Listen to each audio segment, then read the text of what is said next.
Okay, so hello guys. So we are going to review another wireless microphone, and once again, this is from Boya, and this is Boya Mini 2. Ayan. So itetest natin siya dito sa video na to. So buksan na natin yung box. And by the way guys, kaya may naririnig kayong mga surround sounds, background noise, kasi itetest talaga natin kung ma-eliminate yung mga naririnig nyong noise. Dahil sabi dito sa packaging is meron daw siyang AI noise cancelling. So actually, halos lahat naman na yata ng mga wireless microphone ni Boya is merong noise cancelling. So ito, meron tayong unboxing and ito yung laman niya. Ang liit lang ng box niya. Nasira ko yung box. I'm really sorry. Iba kasi nag-unbox, diba? Maingat na maingat. Ayan. So ito yung laman ng box. Meron tayong warranty card. And ito, start guide. Meron din tayong bag para sa storage ng ating wireless mic. And meron din tayo silica gel. Yung ating USB Type-C for charging. So ito guys, meron tayong receiver. So this is for Android. And malamang pag sa iOS or Apple is nandito na sa loob yung kanyang yung kanyang receiver. So ito na yung mismong unit, yung casing, or it serves as a charger din ng ating wireless microphone. Ang cute niya guys, oh. Ang cute. Napaka, lang siya, very plain, minimalist, no rough edges, matte finish. Galing. Ayan. So, this is what's inside the case. So, ito yung para naman sa iOS. So, if you're an iPhone user, iPad, pwede mong i-connect yan. And kung Android user naman ikaw, or yung laptop mo is merong USB Type-C, any devices na merong USB Type-C connection is pwede rin ito. So, you can replace it there kung ikaw ay gumagamit ng USB Type-C computer or device. Yan. So, ayun. And ito guys, i-reserve nyo na lang. Ilagay nyo dito sa pouch. Just in case lang na gagamit kayo ng ibang device. Ayan.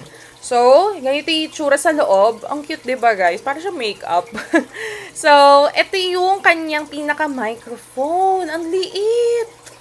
Hala, ang liit niya. Parang ito na yata yung pinakamaliit na wireless microphone na nakita ko.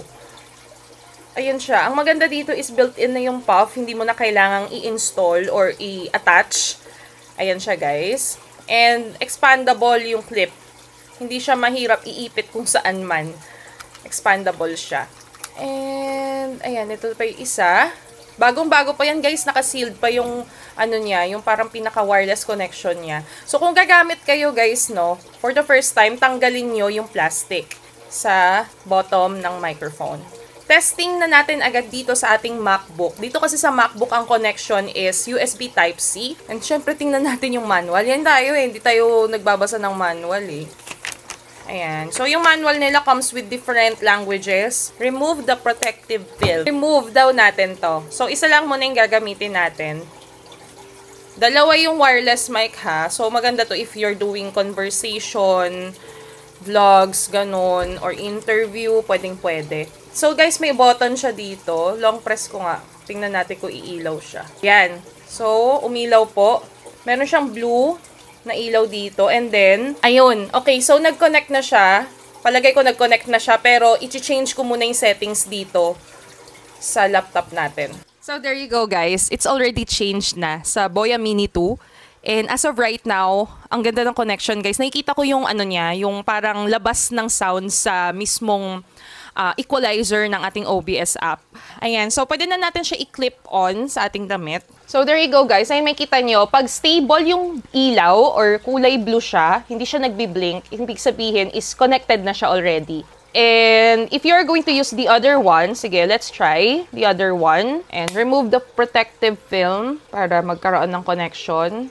So, yung protective film, kahit hindi nyo na ibalik yan, guys, for the first use lang, tatanggalin nyo talaga siya. And huwag nyo na ibalik. Baka ibalik nyo pa. Naalala ko yung mga matatanda nung araw. Or yung mga unang tao talaga. Yung mga, ewan ko, yung mga lolo't lola natin. Ayaw nagtatanggal ng mga plastic, no? Para sabihing bagong-bago.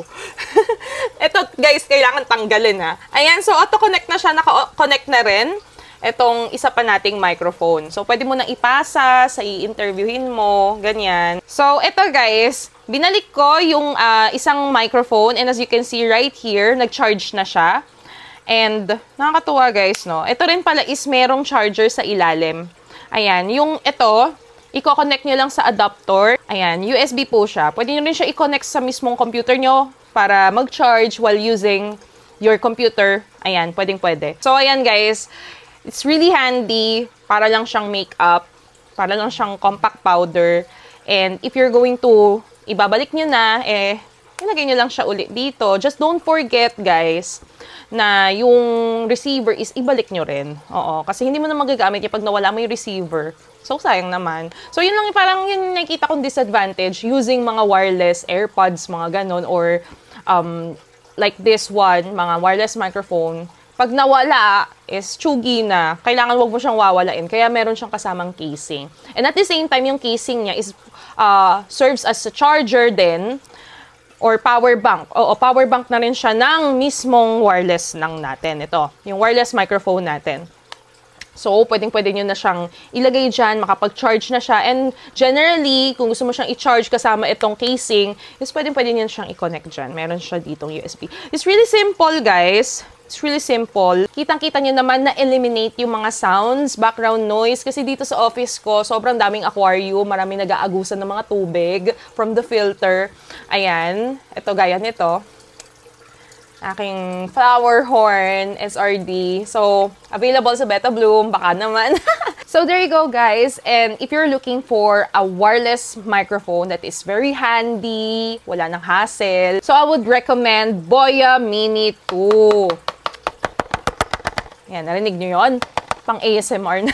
So, kung gusto nyo magkaroon ng Boya Mini 2, I will just put the link in the description box below kung saan mabibili nyo siya for just an affordable price. Do not worry.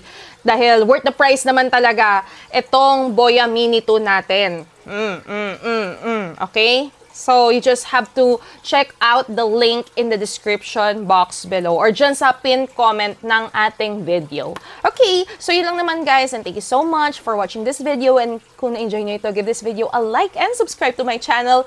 Click on the notification bell para ma-notify ka sa aking mga uploads, and marami pa tayong magiging new uploads dito sa ating YouTube channel. So yeah, thank you so much and have a nice day. God bless and goodbye!